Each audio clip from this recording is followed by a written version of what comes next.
Hey crew, it's Ben, and I'm back with a little something different. I've been wanting to do a video on this for a while, but it is a difficult subject to get wrapped around. I tend to wander off when I'm doing it, so what I'm going to do is react to this. This guy here is at Vital Mind Psychology. What is an empath? I've not watched it yet. I don't know whether he's spot on or whether he is off the wall, because there is a lot of off the wall out there. There's a lot of confusing empathy with empath. There is a lot of misinformation and wrong way going on. So we're going to try and settle a little bit of that. We're going to go through this and do a reaction video, but it's going to be a little woo-woo for some people. Let's dig in. This is Vital Mind Psychology. What is an empath? Sard, clinical psychologist at Vital Mind Psychology here in Sydney, Australia, coming to you today with a new series on empaths and understanding the empath temperament. As always, my website is vitalmind.com.au. That's where you can find out more about myself, my approach, and the services I offer, including online coaching wherever you are in the world. So I want to begin this new series exploring the empath temperament and empath psychology by looking at the question, what is an empath? Now, the term empath is not recognized as a clinical construct, and there is no standardized definition of what an empath is. Which is a big part of the problem. I use the term empath broadly, as I believe it's a helpful descriptor when applied to individuals who have been victims of genuine narcissistic abuse. And I've found that these It's not only the victims of narcissistic abuse, though. individuals tend to share. They do tend to attract them, and they do tend to fertilize that type of behavior. But that does not mean that every empath is involved with a narcissist. Common psychological features, core key traits and blind spots, which makes them more vulnerable to being victimized by narcissistic individuals. That is true. What I aim to achieve in this video series is to distill what these core features of all genuine empaths are. Now, empathy literally means to feel someone else's pain, to feel someone else's feelings, to absorb and be greatly affected by their energy. Yes. And that is where a lot of people get it wrong. I was actually expecting him to get it wrong on that. The current way of looking at an empath is someone who has great feelings or feels very deeply. And that is dumb.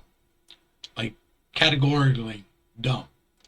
Yes, everybody can feel feelings with certain very limited exceptions.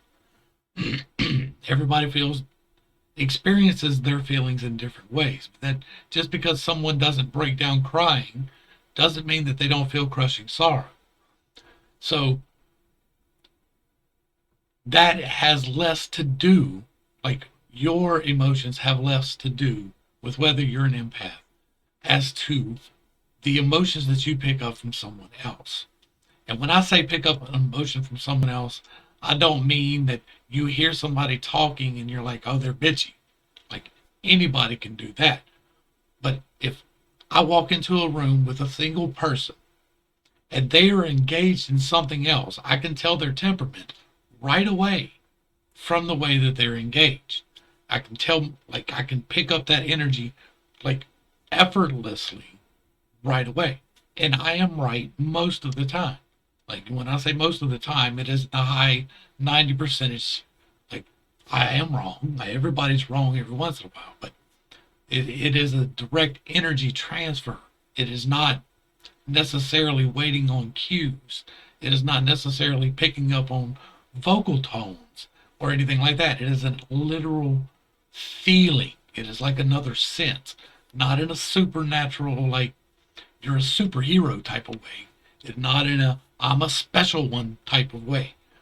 I would say probably about half of the country would, or I say the country, half of the population, and by population, that's just everyone everywhere, is going to run towards the empath capabilities. Like the other half won't be able to do it like they won't be able to do it. Now, the varying degrees is just like everything else. There's a wavelength.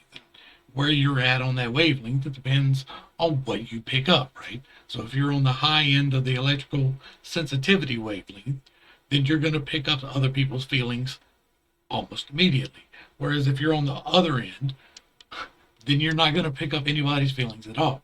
And there is a scale and a slope and a slide between there. And it goes down and up. It is a wavelength, just like every single other thing ever on the ever. And so it is the actual picking up of the energy. It is being in the wavelength, on the top end of the wavelength, that actually makes you empathic. It's not like a superpower. It's not ultra rare and super, but like even people who have it can stifle it or ignore it or not use it and stagnate it and all of these things and make it go away so that it's not something that they use in their life. Or you can develop that and pay attention to it and understand what is going on. And then you can work forward with that. And like I said, half of the country can do this. And I say the country again. It is half of everybody. Half of everybody can do this.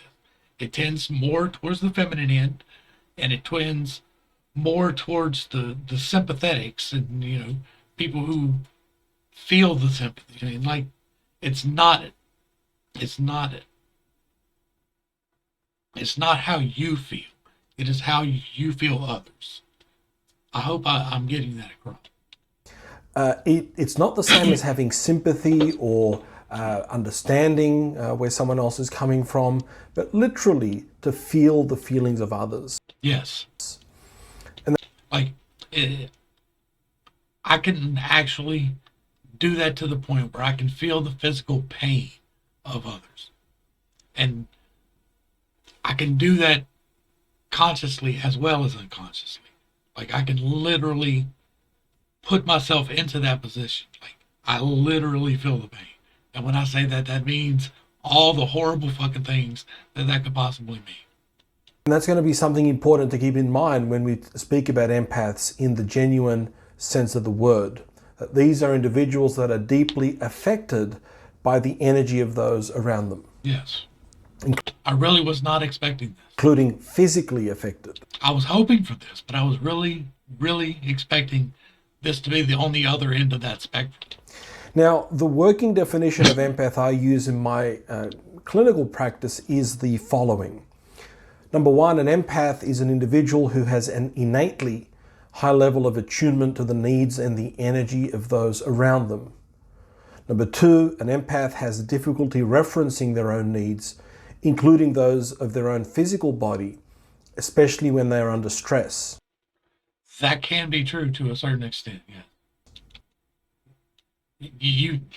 If you're ill-disciplined, like that is the important thing with this. Like a lot of people shunt it off and make it go away. That it never really goes away, but you decrease it to such a level that it is a non-thing to you. Because it can be overwhelming and because it can completely take over your entire life. Like if you're a truly empathetic person or truly empathic, you don't want to work in a hospital. Like you don't want to be in the ER. That would be a horror show. Now, rehabilitative services might be more along your lines because then you can actually understand a little bit of the physical rehabilitation and you can actually feel the stretching of the muscles to a certain extent, right? But that is a discipline issue. Like that is a learning to use the skill that you were given. Number three, consequently, empaths have an energetically porous psychic structure. That is, they very easily give up their energy to those around them or take on the energy of those around them and are thus more sensitive to environmental insults and the energy of predatory individuals. And four, empaths have an overdeveloped inner child energy, but typically their inner child has not learned how to properly receive or take in nourishment or support from their environment and does not receive adequate protection from the underdeveloped adult self of the empath. And See, but I don't think that that would be a defining term. Like, because discipline is a thing. Like, most of your definition here is a discipline issue. Like, it's not taking into account the fact that there are strong empaths, that there are people who have put in the work and done the discipline, and therefore break your rule. Like, the rule, like the definition is the rule, right? And the rule is that they must feel this certain way or else they're not. Well, that's just not true. You can still be an empath and not feel this way. this is Like, you can have the discipline and do the work and be able to handle the problems and all of the things that are associated with being a healthy empath and still like meet the definition of empath. what I'll be explaining in more detail in future. Like, it is solely confined to the being able to take in and understand someone else's energy, like, and whether that's hurt or sorrow or joy or whatever energy they're emanating, you can understand that on an instinctual level. Now, there's a discipline to whether or not you recognize that, but you can you can pick it up naturally. That is what an empath is. Like, and that's the limitation of the definition. Like, when you get into the defining characteristics that he's doing here, is where you start restricting actual empaths, and then it becomes a super rare, oh my God, I'm a unicorn thing. Like the whole INFJ bullshit. Future videos in this series.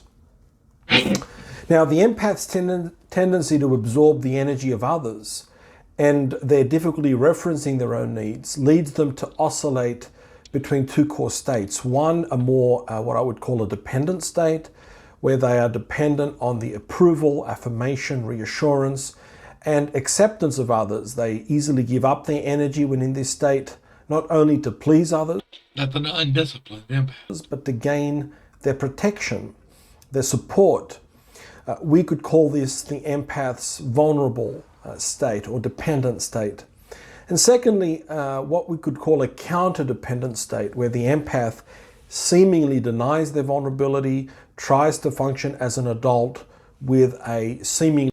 See, again, with a false dichotomy there is a third option. You can fully integrate the information. You can fully integrate that. You can work with that. I know this. So, again, breaking the dichotomy. Like, he's putting, it's either this or that. That's a dichotomy, one or the other. Well, there's a third option, at least.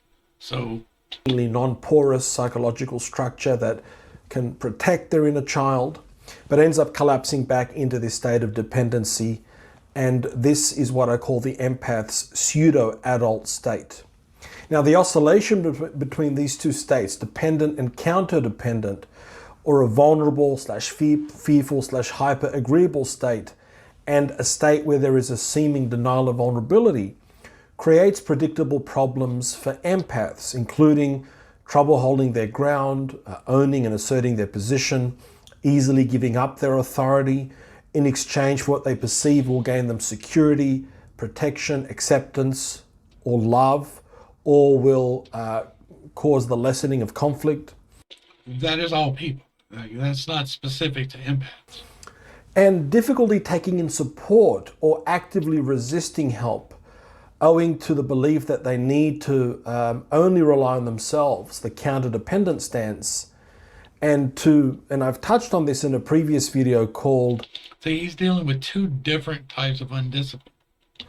the core emotion that makes empath... Like, discipline in your own personal life is a very important thing. And to be able to understand that it is a choice of vibrational frequency, whether you focus on the negative or the positive. We did the INFJ video. I've shown you all this information. So when you make the choice to stay on the higher vibrational frequencies, you're choosing the path of discipline. Like, you're choosing the path of the right path. and the harder path and the narrow path and all of the paths that you have to get to for ascendancy and to understand what to do with your life is all the same thing. He's dealing with two, and calling it the only two options, two low frequency vibrational patterns. These are both undisciplined examples of the same thing. If you have a disciplined example, I guess he doesn't deal with that because in clinical psychology, you wouldn't see the disciplined ones. You would only see these two, and therefore you would assume that it's a dichotomy. But there are more than me that are disciplined empaths. So That's vulnerable to narcissists, where I talked about the central role of and like I'm the bane of a narcissist. Like I will break them. pride, or the emotion Like they don't last long around me at all. of pride. This oscillation between this dependent and counter-dependent state also makes the empath's nervous system lean more toward being stuck in a chronic stress overwhelm. Now that is true too. That takes discipline as well. Now, there is a smaller group of empaths that are A lot of grounding and meditation and prayer and all of those things are necessary. so incredibly energetic, Not just a good thing, but necessary, like needed. You have to have. attuned to their environment, that they very frequently feel overwhelmed in the world. Their nervous system is overwhelmed by stimuli, and they can have increased difficulty functioning in any meaningful adult capacity when under stress. These are the individuals who, within That again is a lack of discipline. a very short period I know I'm gonna get some people mad with this, but like we have to address the fact that most of what we call mental health issues in this country, and specifically in this country this time, most of what we call mental health issues here are just lack of discipline that we don't want to deal with. It is either a lack of discipline in our children, we want to quiet them down so we give them lithium, or they're too quiet, or they get too focused so we give them meth, or not meth, or actual amphetamines. And so that's a problem. But we do the same thing with adults. They don't want to deal with their emotions. They don't want to deal with sadness. They don't want to deal with grief. So they pop a Xanax. Oh, I don't want to deal with people, so I'm going to eat Klonopins. Like, it's the same thing. It's the reason you're medicating is because you're undisciplined. And that is dealing specifically with the majority of the mental health issues that we have. Most of them do not need the medication that we give them, but it's a multi-billion-dollar industry, and people get very, very rich off of making, selling, and keeping you fed with these pharmaceuticals. And so that's the problem. It is a lack of discipline. If you discipline yourself, you can deal with this stuff. If you learn that it is okay to grieve or to be sorrowful or to be happy. Some people are not okay with being happy. And you have to learn that these emotions are a natural part of your life. It is something that you are supposed to learn from and deal with. And you learn discipline from doing that. Like by walking through grief, you learn the discipline of how to deal with someone dying. By walking through sadness, you learn the discipline of how to get through another day. That is what you're doing. All of the problems that he's talking about here are a lack of discipline. It is not because they're an empath. It is because they are weak-willed. period of time of being in the presence of And don't get me twisted. Most people are weak-willed. It is a very rare select few who can self-motivate into improving themselves. That's why we need people out here to live an example that it can be done. We need people out here helping clarify what needs to be done. And we need more people paying attention to this type of stuff so that we know that it is a problem and how to fix the problem. of a genuinely predatory narcissistic individual will begin to manifest physical distress such as headaches, or in severe cases can even begin to experience dissociation. That is from not grounding and not meditating. That is what that is. In this group of empaths, in addition to the difficulty with taking in or receiving nourishment or support and care from their environment, and also protecting their inner child from being vampirized. There's been a wounding to their basic sense of safety in the world, their basic right to fundamentally exist, especially in a physical body. So that was a very quick video, because in the next video in this series, I will be outlining a working model of the empath's psyche, their inner psychological makeup, in order to begin to assist empaths. Oh, we're going to be coming back. To better understand themselves and the healing work they do. And if you find this material... Because he's not entirely wrong. Like, he's got a limited scope on what he's seeing, so that's what he's reacting to.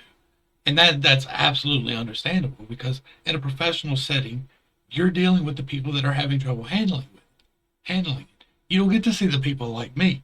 Like, I've done what I've done on my own. Like, because I'm a weird one. Like, I really am. I'm a weird person. And so I have learned the discipline through my own exploration and through my own dealing with things and figuring out things and all of the things that I do. I did that by myself, and not everybody can do that. Most people cannot do that. Most people need someone to go to. And when they go to someone like this guy, I missed his name. Like, I'm terrible with names. But when they go to this guy and he's wanting to help them, and he's seeing these specific things come in repeatedly, and it is a lack of discipline. It is a not understanding what is happening to you. And so you're seeking out help, and then the guy that you go to help doesn't understand because he's not one of the 50%. And honestly, like, I know it sounds woo-woo, but it's not really woo-woo. If you don't know, then you don't know. Like, it's one of those things. Like, if you don't have the actual lived experience of being, like, walking into a room and immediately feeling somebody else's emotions smack you, and you're like, what the why all of a sudden am I just overly mad for no reason? And it's somebody you're not even interacting with. They're over there. Like, that happens. And if you don't know how to recognize that and to discharge that energy away from yourself, to ground it, to pray it away, to meditate it, then you don't understand. He doesn't have that experience, so he can't understand. But he's trying. He's trying his ass off, and he's really doing a decent job of understanding something that he has no functional grasp of. It's actually quite amazing. that I'm presenting to... Like, that is an extremely open mind. He's an F. Like, I didn't type it, but he's going to be an F. To be helpful, this is original material. It's based on my working with empaths clinically. It's not primarily from literature or from books. Like I said, it's the things that he's seeing. And if it makes sense to you, this guides the way that I work with empaths in clinical practice and in coaching, looking at their self states, looking at what's happening to them energetically, and in the next video, I will begin to put some of these pieces together by looking at how various components of the empath psyche come together and can help us understand some of the both the gifts that empaths have, as well as some of the typical difficulties they present with and they face. So until the next video, which hopefully won't be too long away, I look forward to seeing you again. God willing, take care, all the best, bye-bye. All right. See, I'll make sure you get back over to Vital Mind Psychology, and give them a like, share, and a sub. Throw them a comment. Let them know you appreciate what they're doing. I do. I can't wait to get back in and see what the next segment of this is, because I am an empath. I am a disciplined empath, and one able to control the things that happen to me. My wife is also an empath. It's one of the things that attracted us before we even knew what an empath was. It's a commonality between us. And so we have developed the ability to deal with these things. And it's really interesting to get an outside perspective of it. But this also allows me to be able to talk in a more structured manner than I would do. Like if I was to sit down and start talking about this, there's no telling where I would go because I'm not informative. So I'm not just going to be able to. So I'm going to try and bullet point it, and then I'm not going to cover the things that need to be covered. So I'm going to be doing more of this as we explore empath and light workers because that is two separate things, uh, but they are very much a related thing. Light worker is actually more of an active participant in the empath experience. So we will be doing more of that. Vitamin psychology, I thank you for this. This was good stuff. I appreciate it. It's very thought provoking and it gave me a good structure to work off of. To the group, thanks for hanging out. I appreciate every single minute that you are here with me. I am praying for you every single day. Till next time, this has been Pitt's Tape. Peace.